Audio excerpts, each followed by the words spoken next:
Assalomu alaykum, hurmatli kanalimiz ishtirokchilari.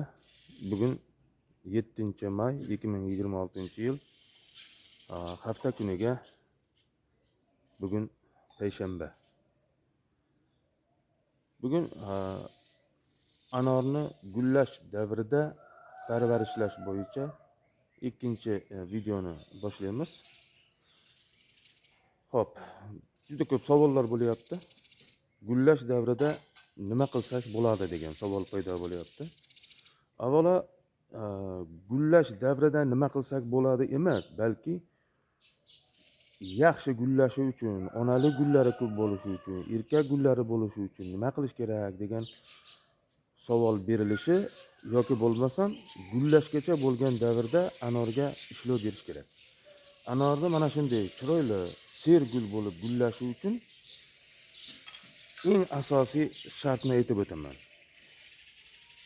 Anor mana shunday chiroyli bo'lib gullashi uchun eng asosiy shart bu 1 yil oldin kuzda oktyabr oyida mevani uzib bo'liboq srazi mevani uzdingizmi suv qo'yib dorini berish kerak. Kaliyli fosforli o'g'itlarni berish kerak.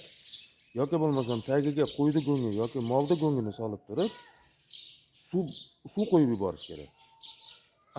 Ana shunga rioya qilingan holatda albatta anor juda chiroyli bo'lib gullaydi va juda serhosil bo'ladi.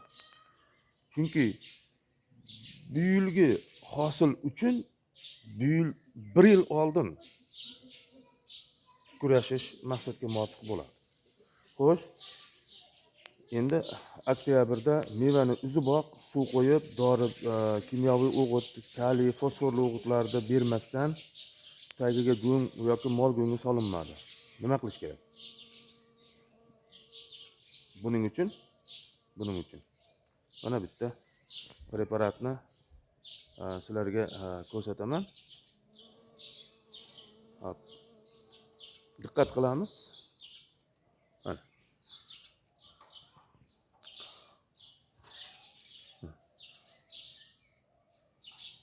Monokaliy fosfat Rossiyadan chiqadi. Fosfor 5 oksidi 50%, kaliy 1 oksidi 33% ni tashkil etadi. E'tibor bering. Mana shu 20 grammli paketchadagini 10 litrga solib, yaxshilab eritib turib, gullash davrida sepish juda yaxshi samara beradi. Bunga kuchli preparatlar, insektitsidlar, akaratsidlar sepish gullagan vaqtida umuman mumkin emas. Ammo lekin mana shu preparatni sepish mumkin. Bu onalik gulini ko'paytiradi, onalik gulini ushlanib qolishini yaxshilaydi, ildiz faoliyatini yaxshilash hisobiga.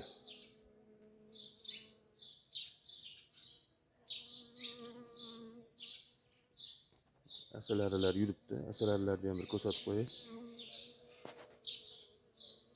Ikkinchi preparat.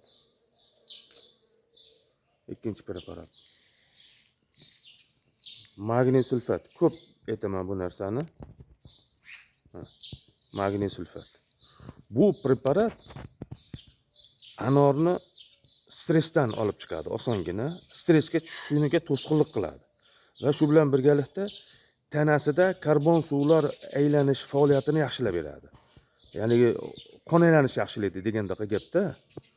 Ildizdan bargga, gul mevaga, guldan ildizga, poyaga karbon suvlarni, makroelementlarni borishi uchun asosiy modda mana shu.